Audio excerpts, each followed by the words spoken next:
Hello three family. तो कैसे हो आप सभी लोग? आई होप कि आप सभी लोग बढ़िया हो। अगर आप सभी लोग को बढ़िया होना भी चाहिए तो फटाफट से अपने एपिसोड को एक्सप्लेन करना स्टार्ट करेंगे। और आप लोग लाइक से सब्सक्राइब मार दो, फटाक से मार दिया।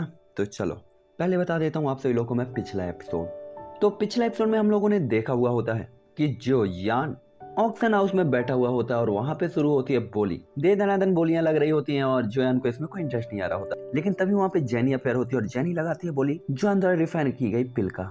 जब वो पिल अपेयर की जाती है और जेनी उसके इफेक्ट बताती है तो सभी लड़कियां पागल हो जाती हैं भाई, क्योंकि वो सुंदरता बढ़ाने वाली और हमेशा जवान रखने वाली पिल थी। जिसके बाद बोलियां लगना शुरू होती है क्योंकि लड़कियों के दिमाग कम होता है, ऐसा राइटर ने कहा था। और बोलियां लगते लगते पहली पिल बिकती है 10 मिलियन की। जिसके बाद दूसरी पिल भी जेनी अपेयर करती है जो कि 2 पैटर्न रेजुएशन पिल थी। उसकी पिल की भी बोलियां लगना शुरू होती हैं और बोली लगते लगते लगते लगते वो पहुंच जाती है 13.5 मिलियन पे, जो कि ऑब्वियसली काफी हाई कीमत थी। जिसके बाद जेनी आती है जोयान के पास, वहाँ बात दरबार होता है। जेनी काफी खुश होती है, जोयान उसकी तारीफ करता है कि वाह तुम तो सच में काफी इंटेलिजेंट हो। जिस पे जेनी जोयान की तरफ देखते हुए कहता है बस कर पगले, अब रुलाएगा क्या। हालांकि वो बात कर रहे होते हैं लेकिन तभी वहाँ पे एक सर्वेंट आता है जो जेनी से कहता है कि भाई आपको मॉन्स्टर ट्राइब के लीडर ने इनवाइट किया है। तो जेनी कहती है अच्छा चलो चलते हैं। देन वो लीडर जेनी जैसे ही उसके पास पहुंचती है तो वो रिक्वेस्ट करता है कि भाई मुझे उस बंदे से मिलवा दो जिसने ये पिल रिफाइन की थी।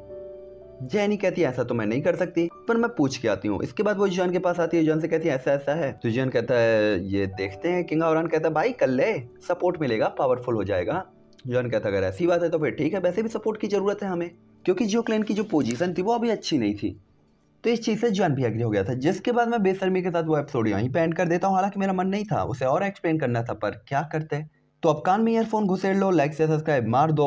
BDTH 4 के जो स्टार्टिंग के एपिसोड्स हैं वो आपको सेकंड चैनल पे मिल जाएंगे। ज़्यादा एपिसोड अपलोड नहीं किए बट जितने भी हैं आप लोग उन्हें देख सकते हो। Okay bye bye three family. Bye bye नहीं मतलब वहाँ पे जाओ थ्री फैमिली बचे हुए एपिसोड्स को देखने के लिए। अभी तो एपिसोड स्टार्ट किया है, क्या बाय बाय। तो इस एपिसोड की स्टार्टिंग होती है जस्ट वहीं से। और किंग हावरान की बात को सुनकर जोयान स्माइल करता है, जेनी की तरफ देखता है तो जेनी तुरंत ही से हिलाती है। और इसके बाद वो सभी लोग जुआन हुआन के रूम की तरफ जाने लगते हैं।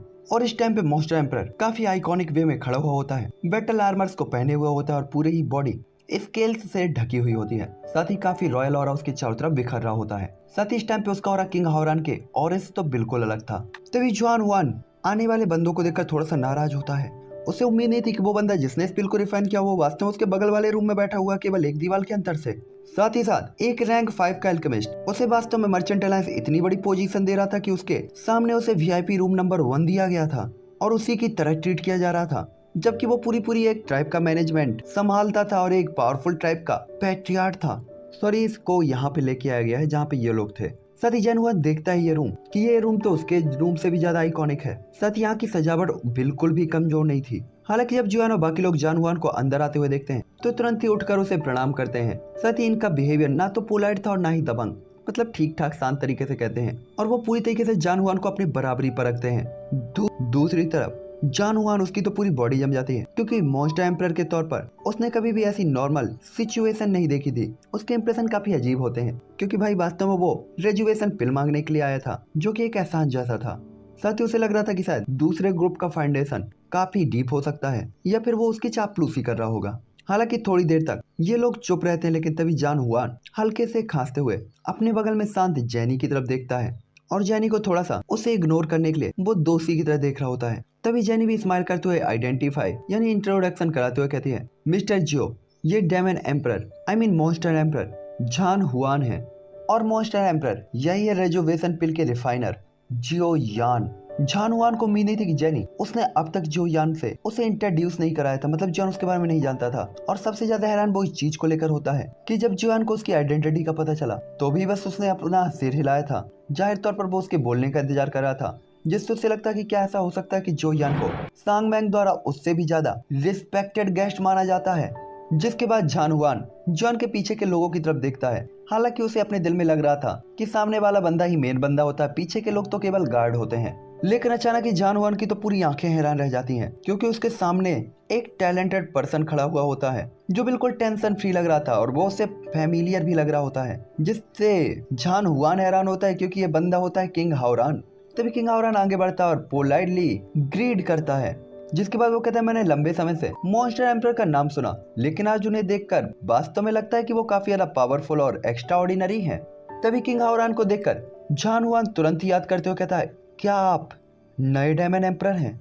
जिसके बाद उसे याद आता है कि उसके सबऑर्डिनेट और गार्डो द्वारा कलेक्ट की गई इंफॉर्मेशन के बाद उसे पता चला था डायमंड एम्परर का जो बिहेवियर था बिल्कुल एक नॉर्मल पर्सन की तरह काफी पोलाइट था। साथ ही उसे पता चला था कि डायमंड ट्राइब के जो ब्रांचेस है उनमें उथल पुथल मची हुई होती और वो एकजुट नहीं हुए थे, और ये पिछले 2 सालों तक चला था जब तक ब्लड डायमंड एम्परर के clan leader, blood diamond clan के क्लेन लीडर किंग हाओरान के पास ब्लड डायमंड ऑर्डर नहीं आ गया। साथ ही इसके अलावा वो काफी पोलाइट और पावरफुल भी है और लोगों का दिल भी काफी आसानी से जीत लेते हैं, इसलिए उन्होंने थोड़े ही टाइम के अंदर डायमंड क्लेन की लगभग आधी से ज्यादा ब्रांचेस को अपने अंदर कर लिया होता है। तभी उसकी बात को सुनकर किंग हाओरान भी सही लाते हैं और कहते हैं हाँ मैं ही डायमंड एम्परर हूँ। तभी जुआन हुआन काफी ज्यादा पोलाइट होते हुए कहता है तो ये डायमंड एम्परर हैं, मैंने काफी लॉन्ग टाइम से आपकी तारीफ सुनी थी। साथ ही उसका बिहेवियर काफी शांत होता है क्योंकि उसकी नजर में किंग हाओरान काफी एक्स्ट्राऑर्डिनरी और टैलेंटेड पर्सन था, लेकिन फिर भी अभी भी उसकी नजर में ये केवल एक डायमंड एम्परर जो अब तक सेलिब्रिटी नहीं बन पाया, और उसकी पहचान में अभी थोड़ा सा अंतर था जो कि उसे पोलाइट होने के लिए मजबूर करने के लिए अभी भी काफी नहीं था। तभी किंग हाओरान कहता है मोस्ट वेलकम, ये मेरा ब्रदर जियो यान है, और ऐसा कहते हुए किंग हाओरान जियो यान को आइडेंटिफाई कराते हुए कहते हैं। तभी इस बार जुआन हुआंग को पूरी तरीके से कंफर्म हो जाता है कि ल्यूमर्स में उन्होंने जियो यान के बारे में सुना था जिसके पास ओल्ड डायमंड एम्परर के सारे पिल फॉर्मूले थे और सभी पावरफुल पावर हाउसेस उसे पाना चाहते थे। साथ ही उसका दिल भी यह सुनकर थोड़ा सा मेल्ट हुआ था कि भाई जियोयान को ढूंढा जाए, लेकिन उसे पता चला था कि जियोयान का कॉर्पोरेशन मर्चेंट अलायंस के साथ चल रहा है और कुछ ही टाइम के अंदर इस बंदे ने पूरे ही डाउडी कॉन्टिनेंट के लो पिल मार्केट पर एकाधिकार कब्जा कर लिया था। ये सुनकर तो झान हुआन को अफसोस भी हुआ था। साथ ही उसे ये भी पता था कि जियोयान के पास ओल्ड डायमंड एम्परर की इनहेरिटेंस भी होनी चाहिए, तो कोई सरप्राइज नहीं था कि वो इतना ज्यादा इफेक्टिव पिल रिफाइन करने में था। साथ ही उसे पता चला था कि डायमंड एम्परर जैसे भाई और मर्चेंट अलायंस के साथ अलायंस में शामिल हो जाने के बाद जॉन की जो फाइनेंशियल कंडीशन थी वो काफी तेजी से बूस्ट हुई थी और पिछले कुछ ही सालों में उसकी जो पावर थी वो भी काफी स्पीड से बढ़ी थी और डाउडी कॉन्टिनेंट के अंदर सबसे तेजी से ग्रोथ करने वाले पर्संस में वो सबसे नंबर 1 कहा जा सकता था। इसीलिए अपने सामने वाले बंदे के आइडेंटिटी को जानने के बाद झान हुआन उसके दिल का जो एरोगेंस होता वो दूर हो जाता है। उसे पता था कि उसके पास मॉन्स्टर क्लेन के हजारों डाउडी हैं जिनकी पोजीशन काफी हाई है, लेकिन जुआन के पीछे 2 पीक पावर हाउसेस खड़े हुए हैं, मर्चेंट अलायंस और डायमंड क्लेन, और जुआन किसी भी मामले में उससे कम तो बिल्कुल भी नहीं है। साथ ही उसने सुना था कि ब्लड डायमंड ट्राइब के पास अब 8 स्टार डाउडी लेवल के पर्सन का भी सपोर्ट है, इसीलिए झान हुआन तुरंत ही अपने आप को कंट्रोल करता है और इसके बाद याद करता है कि उसे जोयान से पिल के लिए रिक्वेस्ट करनी थी, लेकिन वो जोयान को किस चीज के साथ उस पिल को देने के लिए एग्री करे, क्योंकि जोयान की फाइनेंशियल कंडीशन पहले ही काफी स्ट्रॉन्ग थी क्योंकि मर्चेंट अलायंस से उसके पास पैसा आ रहा था। दूसरी तरफ जॉन के पास पैसे की कमी तो नहीं थी और पावर के लिए उसके पास डायमंड एम्परर का सपोर्ट था, और साथ ही मर्चेंट अलायंस की आर्मी भी जॉन के साथ थी, इसलिए वो ये सोच रहा होता कि जॉन को किस चीज का ऑफर दिया जाए। साथ ही हाल ही के टाइम पे जॉन के कामों ने पूरी तरीके से डाउडी कॉन्टिनेंट को हिला कर रख दिया था, इसीलिए तुरंत ही झान हुआन अपने आप को कंट्रोल करता है, वॉइस को पोलाइट करता है क्योंकि इस टाइम पे उसका काम था, इसलिए वो ज्यादा उड़ी में तो नहीं रह सकता था। हालांकि तभी जोयान लापरवाही से स्माइल करते हुए कहता है मोस्टर एम्परर, मुझे नहीं पता आप वास्तव में मेरी तलाश क्यों कर रहे थे।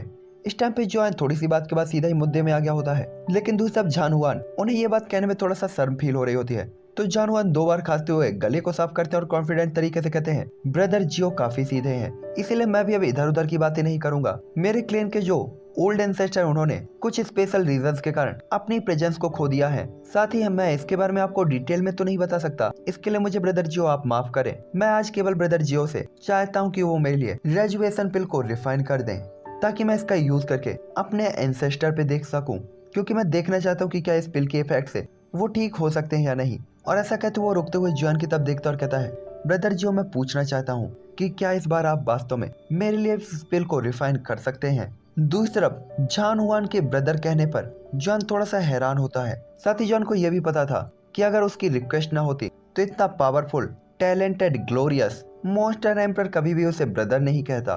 तभी जोयान भी अपने होठ को भींचता है और कुछ देर सोचते हुए धीरे से कहता है ग्रेजुएशन पिल रैंक 5 की पिल है, इसे रिफाइन करना इम्पॉसिबल तो नहीं है, लेकिन ये सच में काफी ज्यादा मेहनत लेने वाली है। जैसे ही जॉन ये कहता है तो सभी की भौहें चढ़ जाती हैं और सभी सहमति में से हिलाते हैं। दूसरी मुयर तो सोचती ही होती है, अपने दिल में कह रही होती है कि वास्तव में ये लिटिल लायर हमेशा ही इतना बड़ा लायर था। उस टाइम पे तो वो ये पिल दिखा भी नहीं रहा था क्योंकि उसे लग रहा था ये बेकार चीज है, लेकिन अब इस चीज की डींगे मार रहा है। दूसरी तरफ झान हुआन वो टेंशन फ्री हो जाते हैं जब जियोयान से वो ये कहते हुए सुनते हैं कि इस पिल को रिफाइन किया जा सकता है। जिसके बाद वो स्माइल करते हुए कहते हैं, ब्रदर जो क्या समस्या है, बस आप कहें, अगर कोई भी समस्या है तो मैं उसके लिए तुरंत ही उससे सॉल्व करने की पूरी कोशिश करूंगा, बस आप बेझिझक बोलें।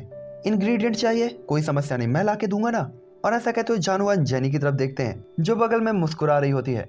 तभी जेनी को देखकर अचानक ही उसे होश आता है कि वास्तव में वो मर्चेंटाइज की मिस के सामने सेखियां बघार रहा है, जिससे वो थोड़ा सा शांत हो जाता है। दूसरी तरफ जोयान के बोलने से पहले किंग मुयर धीरे से कुछ बुदबुदाती है और उसकी आंखें हाफ मून की तरह हो जाती हैं। जिसके बाद वो स्माइल करते हुए कहती है, जोयान को मेडिसिनल इंग्रेडिएंट सिस्टर जेनी द्वारा दिए गए थे तो वो उसे फिर भी दे सकती हैं, तो इंग्रेडिएंट की चिंता करना तो कोई बड़ी बात नहीं है। तभी किंग हारान मुयर की तरफ देखते हुए कहते, मुयर बकवास मत करो, मोस्ट एम्परर से माफी मांगो। उसे उम्मीद नहीं थी कि उसकी बहन वास्तव में इतना बड़ा सिर दर्द होगी जो कहीं भी कभी भी बीच में कूद जाती थी। दूसरी तरफ जानवान अपना हाथ हिलाते हुए कहते हैं, अरे छोड़ो यार, ये कौन सी इस बात पे कौन ध्यान देता है, अभी मेन मुद्दे पे आते हैं। तभी जॉन कहता है, मेडिसिनल इंग्रेडिएंट के लिए डेमन एम्परर को थोड़ा सा काम करना होगा। मोस्ट एम्परर को मर्चेंटाइज बाकी सभी इंग्रेडिएंट को तो खरीद सकता है, लेकिन फ्रूट ऑफ लाइफ अभी भी काफी रेयर है। सॉरी, ऐसा जेनी कहती है और वास्तव में हम इसे नहीं ढूंढ सकते। तभी मोस्ट एम्परर कहता है, फ्रूट ऑफ लाइफ, हालांकि ये वास्तव में रेयर है, लेकिन वो काफी ज्यादा खुश होता है कि चलो कम से कम वो कुछ तो कंट्रीब्यूट करने वाला था, वरना वास्तव में रिफाइंड पिल मांगने से तो उसे काफी ज्यादा शर्म आती और पता नहीं वो जॉन से कैसे पिल मांग पाता। जिसके बाद जानवान कहता है, हालांकि इतना मुश्किल नहीं है, फ्रूट ऑफ लाइफ काफी ज्यादा कीमती है, फिर भी हमारी फैमिली में अनगिनत बरसों में कुछ लोग हैं जिन्होंने इन चीजों को संभाल के रखा हुआ है। उस टाइम पे मैं किसी को ब्रदर जियो के मेंशन में भेजूंगा। साथ ही मुझे नहीं पता कि क्या ब्रदर जोयान को कोई और चीज चाहिए या नहीं। दूसरी तरफ जोयान काफी चुप होता है क्योंकि सिर्फ फ्रूट ऑफ लाइफ के साथ, क्योंकि ये चीज मोस्ट एम्परर के लिए काफी इजी हो सकती थी और काफी सस्ती भी। हालांकि जोयान को झिझकता हुआ देखकर जानवान थोड़ा सा कंफ्यूज होता है और उसे अचानक याद आता है। जिसके बाद वो पूछता है, मुझे नहीं पता ब्रदर जोयान एल्केमिस्ट की किस रैंक तक है, क्या वो रैंक 5 के पिल को रिफाइन कर सकते हैं, और अगर ये मुश्किल है तो क्या ब्रदर जोयान मुझे रेजुएशन पिल के पिल फॉर्मूले को दे सकते हैं। उसे पता था कि किंगलिन लिक्विड जोयान ने रिफाइन किया था और कुछ टाइम के अंदर ही जॉन डाउडी कॉन्टिनेंट के अंदर आया था, तो उसे लग रहा होता कि जॉन ने ये फॉर्मूले खुद तो बनाए नहीं होंगे, ये मिले ही होंगे उसे, और जॉन की रैंक कभी एल्केमी में इतनी अच्छी नहीं होगी। दूसरी जॉन इन बातों को सुनकर ज्यादा सीरियसली नहीं लेता क्योंकि वो कुछ टाइम के अंदर ही डाउडी कॉन्टिनेंट में था, तो भला कौन विश्वास करेगा कि वो रैंक 5 का एल्केमिस्ट हो गया है। दूसरी किंग मुयर ये सुनकर बिल्कुल भी नाराज, बिल्कुल भी खुश नहीं होती क्योंकि उसके लिए तो जॉन ही सबसे टैलेंटेड, सबसे पावरफुल, सबसे स्ट्रॉन्ग, सबसे बेस्ट था, और जॉन की बेइज्जती सुनते हुए थोड़ा सा गुस्सा हो जाती है। जिसके बाद वो तुरंत कहती है, परेशान ना हो मोस्ट एम्परर, जॉन कुछ टाइम पहले ही रैंक 5 के एल्केमिस्ट के रूप में ब्रेक थ्रू कर चुका है। रैंक 5 की पिल को रिफाइन करना तो उसके लिए बिना दिमाग वाला काम है। जानवान जैसे ये सुनता तो उसका दिल ही हैरान रह जाता है और मोस्ट एम्परर के तौर पर उसका जो प्राउड था वो तुरंत ही कमजोर होने लगता है। उन्होंने कभी नहीं सोचा था कि जॉन जो कुछ ही टाइम के अंदर यहाँ पे आया था वास्तव में इतना खतरनाक टैलेंटेड पर्सन था कि उसकी क्षमता आसमान छू रही थी। दूसरा जानवान कैसे इंप्रेशंस को देखकर किंग हावरान वैसे ही इंप्रेशन देखता है जैसे उसने रिएक्ट किए थे जोयान को देखकर। तभी अपनी बात को रखने के बाद किंग हावरान तुरंत ही कहते हैं, जानवांग हम क्यों शांति से बैठते नहीं हैं और धीरे धीरे बात करते हैं। ये सुनकर वो तीनों ही लोग वीआईपी रूम के अंदर सफेद जेट टेबल के चारों तरफ बैठ जाते हैं और उसी टाइम पे जेनी भी बढ़िया से चाय लेकर आती है और चाय सर्व करते हुए चारों तरफ चाय की एक मिस्टीरियस सी स्मेल फैल जाती है जिससे सभी लोग काफी तरोताजा फील कर रहे होते हैं। जिसके बाद जानवान चाय का एक घूंट लगाता है और उसकी स्वाद से तो वो भी फ्रेश होते हुए कहता है, वाह काफी अच्छी चाय है। तो जियान और किंग हावरान भी एक दूसरे को स्माइल करते हुए देखते हैं और वो भी एक एक घूंट चाय लगाते हैं। जिसके बाद जियान कहता है, जानवांग आपके लिए रेजुवेशन पिल को रिफाइन करना इम्पॉसिबल नहीं है, लेकिन ये सिर्फ इतना है कि मेरी जियो फैमिली वीक है। साथ ही आपने देखा है अभी इस पिल का पागलपन, अगर लोगों को पता चला इस पिल को मैंने रिफाइन किया है तो मुझे डर है कि बहुत बड़ी गड़बड़ी हो जाएगी। साथ ही मैं किंगलिन लिक्विड जैसा एक बड़ा सा डिजास्टर नहीं चाहता, वरना पावरफुल पावर हाउसेस मेरे पीछे भी पड़ सकते हैं या कि पेल अलायंस द्वारा मुझे किडनैप भी कराया जा सकता है। जिसपे जानवान भी थोड़ा सा सीरियस होता है और इसके बाद जॉन की तरफ देखते हुए कहता है, अब मुझे पता चला कि वास्तव में ब्रदर जोयान का मामला काफी ज्यादा टेंशन वाला है और आप इस चीज को लेकर चिंतित है, लेकिन अगर वास्तव में ब्रदर जोयान उस रेजुवेशन पिल को रिफाइन करते हैं और हमें देते हैं तो मुझे डर है, तो मुझे लगता है कि हमारे लिए काफी खुशी की बात होगी और ओल्ड एंसेस्टर भी काफी खुश होंगे और हो सकता है कि ब्रदर जोयान को वो काफी प्रीसियस गिफ्ट भी दें और उसके बाद से ब्रदर जोयान हमारे क्लेन के गेस्ट होंगे और उसके बाद अगर जियो क्लेन को कुछ भी होता है तो हमारा याओ जू मॉन्स्टर क्लेन उनके साथ हमेशा ही खड़ा होगा। कृपया आप टेंशन फ्री रहें, ब्रदर जोयान का ये मामला कभी भी बाहर नहीं जाने देंगे हम लोग। जॉन को जानवान से इतना ज्यादा ब्रेव होने की उम्मीद नहीं थी, न ही इतनी ज्यादा प्रीसियस प्रॉमिस की उम्मीद थी। इसलिए जॉन अपने दिल में इसकी काफी ज्यादा तारीफ करता है। साथ ही मॉन्स्टर एम्परर के इन वर्ड से उसे फ्यूचर के लिए काफी ज्यादा कॉन्फिडेंस भी प्राप्त होता है। इसलिए जॉन तारीफ करने का मौका बिल्कुल भी नहीं छोड़ता और कहता है मॉन्स्टर एम्परर सच में काफी ज्यादा पावरफुल हैं और उनकी बात को सुन पाना मेरे जियो क्लेन के लिए पहले ही काफी बड़ी बात है। साथ ही जॉन की बात को सुनकर झान हुआन को भी अपने दिल में थोड़ा सा सेटिस्फेक्शन फील होता है, लेकिन साथ ही उसे याद भी आता है कि अब तो वो जुआन के साथ एक प्रॉमिस में बंध गया और वो अब अपने प्रॉमिस या अपनी बात से पीछे भी नहीं हट सकता था। और क्योंकि जान हुआन ने अब जॉन से फ्रेंडशिप करने का इरादा किया था, इसलिए वो अब इसमें एग्री हो जाता है। साथ ही जॉन की स्ट्रेंथ के साथ मॉन्स्टर एम्परर के तौर पर वो अपने नाम को जरा सा भी बदनाम नहीं कर रहा था, क्योंकि जो यान का नाम पहले ही मैनलैंड में सबसे ज्यादा पॉपुलर हो चुका था। साथ ही लो पिल मार्केट में जॉन का कब्जा था, चाहे वो रिकवरी पिल हो या कि फिर ब्लड कोई पिल, तो जो यान के करीब आना मॉन्स्टर क्लेन के लिए ही फायदेमंद होने वाला था। और ये देखकर कि जान हुआन स्माइल कर रहा है, ये देखकर जान हुआन स्माइल करता है कि उसकी जो जर्नी थी वो काफी ज्यादा यूजफुल थी।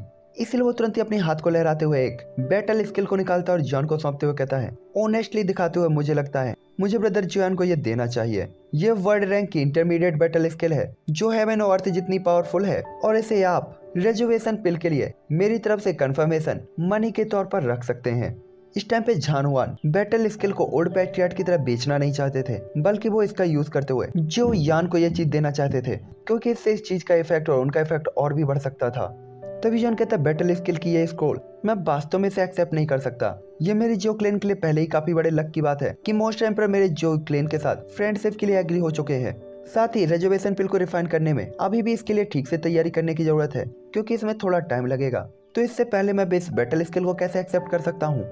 जिसके बाद जॉन बार बार मना करता है, लेकिन मॉन्स्टर एम्परर टस के मस नहीं होते। साथ ही वो अपने दिल में जोएन के लिए काफी सेटिस्फाइड फील कर रहे होते हैं कि ये बंदा वास्तव में पैसे का लालची भी नहीं है, बल्कि ये फ्रेंडशिप और ऑनेस्टी को ज्यादा इंपॉर्टेंस देता है। जिसका मतलब था इसका फ्यूचर तो वैसे भी ब्राइट होने वाला है, और अगर वो जुआन को सब कुछ भी दे देता है तो भी ये बर्थेड है। जिसके बाद वो कहता है ब्रदर जुआन मैं देख रहा हूँ आपके पीछे के लोग काफी ज्यादा पावरफुल और स्ट्रॉन्ग भी हैं, और आप सबको एक टीम होना चाहिए। जिसपे जुआन थोड़ा सा सिर लाता है। तभी जान हुआन कंटिन्यू रखते हुए कहता है ये फाइटिंग स्किल हालांकि हाई लेवल की नहीं है, लेकिन ये टीम के कल्टीवेशन के लिए काफी यूजफुल है। साथ ही मॉन्स्टर एम्परर की पोजीशन के साथ बैटल रैंक के इंटरमीडिएट लेवल की वर्ल्ड रैंक के इंटरमीडिएट लेवल की बैटल स्किल कुछ ज्यादा तो नहीं है, लेकिन ये कम भी नहीं है। तभी जॉन कहता है ओह ये फर्स्ट टाइम था जब उसे पूरी की पूरी टीम द्वारा कल्टीवेट की जाने वाली बैटल स्किल के बारे में सुना था, जिससे जॉन थोड़ा सा इंटरेस्टेड हो जाता है। तभी वो बताते हैं इस बैटल स्किल को हमारे मॉन्स्टर क्लेन के एशियन एल्डर ने डिजास्टर के टाइम पे बनाया था, और बाद में उन एंसेस्टर के डेथ के साथ ये गायब हो गया, और ये तब तक था जब तक इसे मैंने गलती से एशियन डेसोलेट टॉम के अंदर नहीं ढूंढा, जिसके बाद मैं अपने कबीले में वापस लौट के आया। लेकिन मैं ये देख रहा हूँ ब्रदर जोयान की पावर अभी भी थोड़ा सा वीक है, इसलिए ये बैटल स्किल उनकी लड़ने की पावर की भरपाई कर सकता है। मुझे आशा है कि ब्रदर जोयान पोलाइड होंगे और इसे ले सकते हैं। और इसके बाद बताते हैं इस चीज को हेवनली फायर लियान चेंग कहते हैं, और इसकी कीमत के बारे में बताते हैं। जिसके बाद वो कहता है जैसे कि इससे पता चलता है कि हेवनली फायर लियान चेंग इसे ग्रुप के साथ ही कल्टीवेट किया जा सकता है, और इस टाइम पे जॉन भी काफी सेटिस्फाइड होता है। तभी वो बताते हैं कि ये लड़ने की ये टेक्निक एशियन फॉर्मेशंस को एक्टिवेट करती है। साथ ही हजारों सालों तक कल्टीवेट करने के बाद इसे काफी इजी बनाया गया है, और इसे सभी की पावर के साथ जोड़ा जा सकता है। साथ ही अनबीटेबल पावर के साथ डिफेंस और अटैक भी कर सकती है। साथ ही वो इसके बारे में काफी डिटेल में बताते हैं, जो सुनकर सभी लोग काफी सेटिस्फाइड होते हैं कि वास्तव में ये काफी यूजफुल चीज थी। जिसके बाद वो बताते हैं ये सिर्फ इतना है कि ये बैटल स्किल हेवल को चैलेंज कर सकता है, लेकिन इसे यूज करने वाले पर्सन के लिए अभी भी कुछ रिक्वायरमेंट है, जिसमें सबसे पहला है कि फिजिकल स्ट्रेंथ। उसकी फिजिकल स्ट्रेंथ कितनी ज्यादा एनर्जी को सर्कुलेट कर सकती है, और आमतौर पर इसका यूज करने के लिए 6 स्टार डाउडी लेवल के वॉरियर की फिजिकल स्ट्रेंथ की जरूरत होती है, वो भी लेट स्टेज के। इसके बाद इसमें हर कोई अपनी पावर को कंट्रीब्यूट कर सकता है। साथ ही इस टाइम पे जान हुआन की बात को सुनते हुए सभी कोई काफी इंटरेस्टेड तरीके से इसे जान रहा होता है। तभी वो बताते हैं साथ ही साथ आपको एम्परर टियर की स्पिरिचुअल पावर की जरूरत होगी, कम से कम एम्परर टियर के लेट स्टेज या कि उसके ऊपर। जिसपे हर कोई उदास होते हुए कहता है क्या आप मजाक कर रहे हैं, फिजिकल स्ट्रेंथ और स्पिरिचुअल पावर दोनों की इसमें जरूरत है, वो भी स्ट्रॉन्ग। और यहाँ तक कि अगर फिजिकल स्ट्रेंथ और स्पिरिचुअल पावर को बढ़ाना इतना आसान होता तो क्या हर कोई टैलेंटेड पर्सन नहीं होता। यह बैटल स्किल तो वास्तव में हेवन को चैलेंज करने वाली थी, लेकिन इसका यूज कौन कर पाएगा फिर। और हर कोई वास्तव में इसकी रिक्वायरमेंट को दिल ही दिल में काफी कोस रहा होता है। तभी झान हुआन कहता है जिस एल्डर ने इसे बनाया था वो भी वास्तव में इसका यूज नहीं कर सके थे। सोचिए वो कितने उदास रहे होंगे। यहाँ तक कि मैं भी मॉन्स्टर क्लेन से रिलेटेड हूँ, हालांकि हमारी फिजिकल स्ट्रेंथ कोई बड़ी प्रॉब्लम नहीं है, लेकिन हमारी स्पिरिचुअल पावर अच्छी नहीं है, इसलिए ये बैटल स्किल अब हमारे लिए कोई भी यूजफुल नहीं है। लेकिन शायद ये ब्रदर जो यान के काम आ सकता है। हालांकि जान हुआन की आवाज काफी हेल्पफुल होती है लेकिन वास्तव में काफी स्पष्ट होती है, जिससे सभी को थोड़ा सा रिलैक्स फील होता है कि आखिरकार इतने शानदार स्किल को भला कौन ही छोड़ना चाहेगा। दूसरी तरफ किंग हावरान भी अपने दिल में काफी खुश होते हैं जो यान के लिए। दूसरी तरफ जो यान भी काफी खुश होता है कि पिल्स और स्किल्स के साथ अगर वो हेवन को चैलेंज करने वाली स्काई फायर लियान चेंग को अपनी टीम के साथ तैयार कर लेता है तो यह उसकी और उसकी टीम की पावर को काफी ज्यादा बढ़ा सकता था। इसलिए जॉन अब और इनकार नहीं करता और काफी ग्रेटफुल तरीके से इसे ले लेता है और इसके बाद कहता है मुझे इस फाइटिंग स्किल को देने के लिए आपका बहुत बहुत धन्यवाद। साथ ही जॉन हमेशा ही नाप तोल कर बात करता था और इस चीज से तो जॉन सच में काफी ज्यादा खुश हो गया था। दूसरी तरफ जो यान की बात को सुनकर जान हुआन शॉक हो जाता है और काफी ज्यादा खुश, क्योंकि अब तो उसे रेजर्वेशन पिल मिलने की फुल संभावना थी, जिससे जान हुआन की जो लॉन्ग टाइम से बिल और डिजायर थी वो आखिरकार अब पूरी हो सकती थी। हालांकि जान हुआन के लिए हेवनली फायर लियान चेंग देना काफी पेनफुल था, लेकिन फिर भी ये उसके लिए किसी भी काम का नहीं था। साथ ही जॉन को ये देना उसके लिए एक एहसान जैसा भी हो सकता था, क्योंकि आखिरकार जॉन उसके एंसेस्टर की मदद करने वाला था, इसलिए वो काफी अच्छे मूड में होता है। और इसके बाद बाइन के गिलास को पीते हुए तुरंत ही वो कहता है मैं आपसे बस थोड़ा सा ही तो लंबा हूँ, तो आप मुझे ब्रदर जान क्यों नहीं कहते, और मैं आपको ब्रदर जियो कहूंगा तो ये कहता रहेगा। जो यान को उम्मीद नहीं थी कि 1 घंटे के अंदर ही है जाओ हुआन वास्तव में रेजर्वेशन पिल के कारण ब्रदर जान बन गए होते हैं। जो यान भी लेकिन समझदार पर्सन था, उसे पता था कि ऐसे मौके को बिल्कुल भी नहीं छोड़ना चाहिए, इसीलिए उसे भी वो ब्रदर बोल ही देता है। साथ ही दूसरा जान जुआन को भी पता था कि क्योंकि किंग हावरान जो यान के ऊपर जुआ खेल सकता है और उसे ब्रदर बोल सकता है, तो उसके लिए तो पीछे रहना बहुत गलत बात होगी, इसलिए वो भी जॉन को अपनी तरफ करना चाहता था। जिसके बाद ऑक्शन हाउस के नंबर 1 रूम के अंदर ठहाकों की आवाजें लगने लगती हैं। दूसरी साइड में जेनी कमरे के अंदर झुके हुए एक लकड़ी के पेड़ की तरफ बैठी हुई होती है और रिलैक्स फील कर रही होती है। साथ ही उसके चेहरे पे एक मिस्टीरियस और मीठी सी स्माइल होती है कि चलो जो यान के साथ जो भी हुआ अच्छा हुआ। जिसके बाद हमें शाम का टाइम दिखाया जाता है जहाँ सूरज पहाड़ों के पीछे डूब रहा होता है और जो मैंसन जो कि काफी अच्छी तरीके से साइन हो रहा होता है। इस टाइम पे जॉन और बाकी सभी लोग भी जो मैंसन पे लौट आए होते हैं और हर कोई पूरे दिन काफी बिजी रहा था, लेकिन फिर भी ये काफी ज्यादा एक्साइटेड होते हैं और इन्हें बिल्कुल भी थकान फील नहीं हो रही होती। साथ ही जेनी द्वारा लाए गए सरप्राइजेस से तो ये काफी हैरान थे। जिसके बाद हॉल के अंदर एंटर होते ही सभी लोग बैठने से पहले काफी ज्यादा क्यूरियस होते हैं। तभी जेनी कहती है यंग मास्टर जियो उस स्किल को जिसे heaven and fire Lian Cheng कहते हैं, मुझे लगता है कि उसकी रिक्वायरमेंट काफी स्ट्रिक्ट है और बहुत कम लोग ही इसका कल्टीवेशन कर सकते हैं। यंग मास्टर जियो क्या आप कुछ सोच रहे हैं इसके बारे में? जिसपे जॉन सिर हिलाते हुए कहता है हाँ, हालांकि अभी टाइम नहीं आया है, लेकिन टाइम आने पर मैं तुम्हें एक सरप्राइज जरूर दूंगा। साथ ही जॉन के वर्ड्स काफी ज्यादा मिस्टीरियस थे। हालांकि जॉन के जो वर्ड थे काफी शांत और सेंटेंस काफी छोटा था, लेकिन फिर भी ये काफी लोग को चौंकाने के लिए काफी था। साथ ही यहाँ पता था अगर फिजिकल स्ट्रेंथ और स्पिरिचुअल पावर दोनों को ही बढ़ाया जा सकता है तो वास्तव में इस बैटल स्किल को सीखने के बाद एक तगड़ा झटका दिया जा सकता है किसी को भी। हालांकि जॉन काफी टेंशन फ्री था, लेकिन जो यान को भी पता था इसकी जो कठिनाइयां हैं वो काफी ज्यादा हैं और इसे आसानी से नहीं सीखा जा सकता। लेकिन इसे सीखने के बाद जो यान डाउडी कॉन्टिनेंट के अंदर काफी टेंशन फ्री होकर चल सकता था। इसलिए जॉन ज्यादा कुछ नहीं कह रहा, तो बाकी कोई भी ज्यादा सवाल भी जॉन से नहीं कहता। केवल किंग मुयर थोड़ा सा नाराज होती है और अपना मुंह फुलाए बैठी हुई होती है, पता नहीं है किस चीज पर मुंह फुला लेती है। जिसके बाद जो यान खुद से ही सोचता है कि पिछले कुछ महीनों में वो वास्तव में पिल रिफाइनमेंट में डूबा हुआ था और वो एम्परर टियर के 5 रैंक पर पहुंच चुका था, तो अब उसकी इच्छा पूरी हो चुकी थी। तो अब बारी है उसकी डाउडी लेवल की पावर को बढ़ाने के लिए, क्योंकि काफी टाइम से वो 3 स्टार की इनिशियल स्टेज पर ही अटका हुआ था। इसलिए अपनी डुकुई को बढ़ाना सबसे मेन जरूरत थी। साथ ही पिछली बार मैरोपिल को रिफाइन करने में जॉन काफी ज्यादा परेशान हुआ था और उसने लिंगिन मॉस को भी खत्म कर दिया था।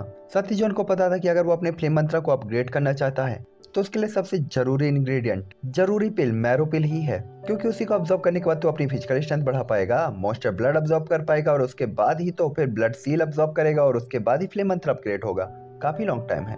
हालांकि अब जब जॉन के पास लिंगिन मॉस का मैप था, जॉन इसे खोजने के लिए बाहर जाने की स्ट्रेटजी बनाता है, क्योंकि मैरोपिल को रिफाइन करना जॉन के लिए सबसे ज्यादा जरूरी चीज थी। साथ ही जो यान बाहर जाकर उस पिल के इंग्रेडिएंट को इकट्ठा करना चाहता था, तो दूसरा वो अपने एक्सपीरियंस को भी बढ़ाना चाहता था और बैटल कुई को भी। साथ ही वो पहले छोटी छोटी बातों से उलझा रहता था, लेकिन अब क्योंकि उसकी पावर स्टेबल थी, क्योंकि तब उसकी पावर स्टेबल नहीं थी, लेकिन अब उसके पास एक टीम थी जिसके कारण वो छोटी मोटी चीजों को इग्नोर मार सकता था। और ये सोचकर जॉन रिलैक्स फील करता है और थोड़ा सा प्राउड भी फील करता है। तभी अचानक एक चीख के साथ हॉल का दरवाजा खुलता है, तो सभी पीछे मुड़कर देखते हैं तो ये लैंगटियान होता है जो कई महीनों से पिल रिफाइनमेंट में लगा हुआ होता है।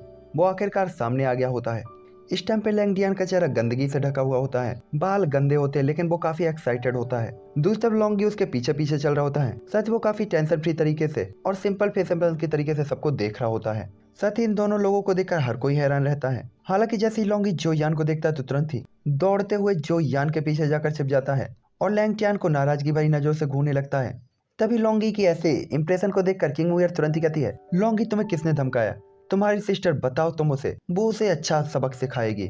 और ऐसा कहते हुए किंग मुयर थोड़ा सा मजाक करती है लॉन्गी के साथ। तभी लैंगटियन अपने दांत दिखाते हुए कहता है, अरे मैं भला लॉन्गी को धमकाने की कैसे हिम्मत कर सकता हूँ, मैं तो बस पिल रिफाइन करने के लिए ज्यादा मेहनत कर रहा था। तभी लॉन्गी और जोयान दोनों के इंप्रेशन समान एक जैसे थे, मतलब दोनों ही लोग ज्यादा बात नहीं करते थे। लेकिन लॉन्गी तुरंत ही कहता है, तुम बहुत मेहनती बनो, लेकिन ये पर्सन तो बिल्कुल एक नशे की तरह है। पिछले कुछ महीनों में ये एक पल के लिए भी नहीं रुका और पिल्स को कंटिन्यू रिफाइन करता रह गया है। मुझे सांस लेने तक का मौका नहीं मिला। लॉन्गी की शिकायत को सुनकर तो हर कोई हंसने लगता है कि वास्तव में लैंगटियन इतना ज्यादा जिद्दी था और जुनूनी कि उसने लॉन्गी को सांस तक लेने नहीं दी और कंटिन्यू पिल रिफाइनिंग करता रह गया। साथ ही जोयान का मानना है कि ये समझ में आता है लैंगटियन जिस एल्केमी क्लेन से रिलेटेड था वो एल्केमी करके ही अपनी लाइफ को चलाते थे और अपना जीवन यापन करते थे। तो एल्केमी को लेकर उसका जुनून तो पहले से ही बचपन से है और भाई बर्थ वो बंदा इतना जुनूनी है इस चीज को लेकर। तभी लैंगटियन भी एम्बैरेस होते हुए कहता है, ये पहली बार जब मैंने इतनी सारी मेडिसिनल हब्स को देखा था, मैं बस खुद को कंट्रोल नहीं कर सका। मैं फ्यूचर में थोड़ा सा बेहतर करूंगा। और ऐसा करते हुए वो लॉन्ग ई की तरफ देखता है। तभी जॉन तुरंत ही कहता है, लैंगटियन, लॉन्गी, तुम दोनों ने कड़ी मेहनत की है, तो ये कैसा है, क्या आपने कुछ हासिल किया? साथ ही जॉन उनके कंधों को थपथपाते हुए कहता है, अब जब मैं लिंगिन मॉस को खोजने के लिए बाहर जाने वाला हूँ तो मुझे नहीं पता जोखिम कितना बड़ा होगा, लेकिन हर एक सिचुएशन के लिए तैयार रहना जरूरी है। तभी लॉन्गी स्माइल करता है जोयान की बात को सुनकर। दूसरी तरफ लैंगटियन भी अपना सिर हिलाते हुए जोयान की तरफ देखते हुए कहता है, इस बार की मेहनत बिल्कुल भी बेकार नहीं थी। और ऐसा कहते हुए वो अपनी रिंग को हल्का सा स्लैश करता है और मेज पर काफी सारी जेट की बोतलें दिखाई देती हैं। जिसके बाद वो कहता है, किंगलिन लिक्विड की 14 बोतल, ब्लड क्विफ पिल की 280 बोतल, गेल पिल की 13 बोतल और सैनमैन किंगलिन लिक्विड की 160 बोतल्स। इस तरह से इतने सारे पिल्स को रिफाइनमेंट को देखकर हर कोई हैरान हो जाता है। उन्हें उम्मीद नहीं थी कि लैंगटियन ने वास्तव में इतनी सारी पिल्स को रिफाइन किया था। दूसरी तरफ जो जान भी तारीफ करते हुए कहता है, लैंगटियन, तुम लड़के, तुम वास्तव में बुरे नहीं हो। साथ ही लैंगटियन के कंधे को थपथपाते हुए उसकी आंखें तारीफ से भरी हुई होती हैं। तभी जॉन कहता है, मेज पे रखी हुई जो गोलियां हैं इन्हें आप सभी लोग अपने पास बराबर बांट सकते हैं, बस एरविन किंगलिन लिक्विड को छोड़ दीजिए, इतना काफी है। ये देखकर तो सभी लोग हैरान हो जाते हैं कि यहाँ पे रखी हुई हर एक पिल काफी ज्यादा कीमती थी, लेकिन जॉन ने पलक तक नहीं झपकाई और वास्तव में ये सब उन्हें दे दी। ले साओ लॉन्ग को भी इससे काफी बड़ा झटका लगा होता है। जिसके बाद वो कहता है, यंग मास्टर जियो, इतने ज्यादा की हमें जरूरत नहीं है और ये बहुत कीमती है, इसीलिए इसे आपको अपने पास रखना चाहिए। तभी जॉन कहता है, चिंता मत करो, मेरे पास वैसे भी बहुत है और सबसे इम्पोर्टेंट है आपकी सुरक्षा, तो इसे आप अपने पास रख सकते हैं और इतना पोलाइट होने की कोई जरूरत नहीं। और ऐसा कहते हुए उन जेट की बोतल्स को जॉन उन सभी में बांट देता है। दूसरा वो सभी लोग भी अपने दिल में काफी ज्यादा तारीफ करते हैं कि उन्हें सही पर्सन को फॉलो किया है। हालांकि जॉन की ताकत अभी वीक है, लेकिन उसकी फीलिंग्स और उसके बिहेवियर ने सभी के दिलों पे कब्जा कर लिया होता है। जिसके बाद जोयान कहता है, फिलहाल अब कोई चिंता की बात नहीं है, मर्चेंट अलायंस के कोऑर्डिनेट के कॉर्पोरेशन के साथ सब कुछ अच्छा चल रहा है और हमारे जियो क्लेन काफी सही रास्ते पर है। मेरी कुछ जरूरी ऑडिशनल मेडिसिनल इंग्रेडिएंट को लेने के लिए आप बाहर जा सकते हैं। ले साओ लॉन्ग, खुद को तैयार करो और बाहर जाओ। और ऐसा कहते हुए जोयान अपनी बात को एंड करता है और इसके बाद जेनी की तरफ देखता है। जेनी थोड़ा सा हेल्पलेस फील कर रही होती है और इसके बाद कहती है, यंग मास्टर जियो, अगर आप बाहर जा रहे हैं तो आपको ध्यान रखना चाहिए। जिस पे जॉन सिर हिलाता हुआ स्माइल करता है। साथ ही जॉन स्माइल पास करता है, लेकिन ये स्माइल काफी ऑड लग रही होती है क्योंकि जो यान को भी नहीं पता था कि इस बार बाहर जाने के बाद वो दोबारा जेनी से कब मिलेगा। दूसरी तरफ जोयान और जेनी की इस कन्वर्सेशन को अपनी मुयर तो बिल्कुल भी नहीं सुन सकती थी, इसीलिए वो तुरंत ही गुस्से में मुंह फुलाते हुए और एक्शन में आते हुए जोयान के सामने खड़ी हो जाती है और अपनी बड़ी बड़ी आंखों को झपकाते हुए जोयान से कहती है, लिटिल लायर, मैं भी तुम्हारे साथ चलूंगी। ये सुनकर जोयान तुरंत ही कहता है, मुयर नहीं, हम खेलने के लिए बाहर नहीं जा रहे हैं। ये सुनकर तो मुयर के चेहरे की स्माइल धीरे धीरे फीकी पड़ जाती है और भौहें सिकुड़ जाती हैं कि उसने वास्तव में उसे साथ ले जाने से इनकार कर दिया। इसलिए वो कहती, मुझे परवाह नहीं, लेकिन मुझे तुम्हारे साथ जाना है। लेकिन जॉन अपने सिर को हिलाते हुए कहता है, इस बार हम बाहर जा रहे हैं, ये काफी खतरनाक और अनएक्सपेक्टेड हो सकता है, मैं तुम्हें साथ में नहीं ले जा सकता। हालांकि किंग हावरान कुछ बोलने ही वाला होता कि तभी जेनी कहती है, सिस्टर मुयर, जॉन आपकी सिक्योरिटी के खातिर चिंतित है, इसलिए उसके लिए चीजों को कठिन बनाना अच्छा नहीं होगा, आपको उसके साथ नहीं जाना चाहिए। ये सुनकर कि जॉन उसके लिए थोड़ा सा चिंतित है, किंग मुयर तुरंत ही स्माइल करती है और उसका चेहरा लाल हो जाता है। जिसके बाद वो खुश होती हुई जॉन से पूछती है, लिटिल लायर, क्या सिस्टर जेनी ने जो कहा वो सच है? जिस पे जॉन कहता है इस बात का मुझसे क्या लेना देना है, मुझसे क्यों पूछ रही हो, जिससे कहा उससे पूछो। ऐसा नहीं कहता लेकिन दिल में यही होता है। जिसके बाद जॉन अपनी नजरें घुमाते हुए थोड़ा सा अपना सिर हिला देता है। जो सुनकर तो मुंह यार खुलकर स्माइल करते हुए उसका छोटा सा चेहरा लाल हो जाता है और वो जॉन से उलझना बंद कर देती है साथ चलने के लिए। दूसरी किंग हावरान भी चुपचाप हंसते हैं। तभी सभी से बात करने के बाद जॉन लैंगटियान की तरफ देखते हुए कहता है, लैंगटियान तुम एल्केमी में किस लेवल तक पहुंच चुके हो। जिसमें लैंगटियान थोड़ा सा हैरान होते हुए कहता है, मैंने 2 पेटेंट किंगलिन लिक्विड को रिफाइन किया है। हालांकि इसके अनसक्सेसफुल होने की रेट काफी ज्यादा है, पर अभी भी मैं एम्परर टियर की रैंक 3 पर हूँ। लेकिन मुझे लगता है कि अब मैं ब्रेक थ्रू पॉइंट तक पहुंच चुका हूँ और किसी भी टाइम पे मैं रैंक 4 पर ब्रेक थ्रू कर सकता हूँ। ये सुनकर जॉन खुश होते हुए कहता है, ये तो काफी अच्छा है। साथ ही जॉन को पता था पिल रिफाइनमेंट में लैंगटियान उसके कंपैरिजन में काफी स्ट्रॉन्ग था, क्योंकि उसके पास ना तो स्काई फायर थी, ना यानमू कुलडोन, ना ही स्पिरिचुअल पावर उसके बराबर पावरफुल। फिर भी वो वास्तव में इतनी खतरनाक तरीके से स्पीड से पिल रिफाइन कर रहा था और अपनी सिचुएशन को सुधार रहा था, और कुछ ही महीनों के भीतर वो रैंक 4 में ब्रेक थ्रू करने वाला था। ये पहले ही एक रियल टैलेंट को शो करता था। इसलिए जॉन पलट कर जेनी को बताता है, इनविजिबल पिल, सोल डिवोरिंग पिल और बॉडी प्रोटेक्टिंग पिल और साथ ही साथ हेवनली पिल, उसके फॉर्मूले के अकॉर्डिंग लैंगटियान रैंक 4 पे ब्रेक थ्रू कर सकता है, तो इनके इंग्रेडिएंट उसे खरीद कर दे दिए जाएं। साथ ही जॉन अपनी लिस्ट भी पकड़ाता है कि fruit of life, 10,000 year old टर्टर सेल, जो कि मैरोपिल को रिफाइन करने के लिए जॉन को जरूरी थे, उन इंग्रेडिएंट को भी जॉन उसे दे देता है। जिस पे जेनी तुरंत कहती है, यंग मास्टर जो टेंशन फ्री रहे, मैं जियो फैमिली और ऑक्सन हाउस दोनों की अच्छी देखभाल करूंगी। और जेनी जॉन को पूरी तरीके से टेंशन फ्री कर देती है। तभी जॉन कहता है, भाई लैंगटियान अपनी बॉडी पे भी ध्यान देना और मेरे लॉन्गी पे भी, उसे ज्यादा मत थका देना। जिससे सभी लोग हंसने लगते हैं। दूसरा लैंगटियान जब जॉन की बात सुनता है तो उसकी आंखें तुरंत ही साइन होती है कि अगर उसे रैंक 4 की इंग्रेडिएंट मिल सकती है तो वो बहुत जल्दी ही ब्रेक थ्रू भी कर सकता है। और देर रात तक इनका कन्वर्सेशन ऐसे ही चलता रहता है, जिसके बाद जॉन सबको सबके काम बताकर उन्हें यहाँ से भगा देता है कि भाई अब निकलो, मुझे सोने दो।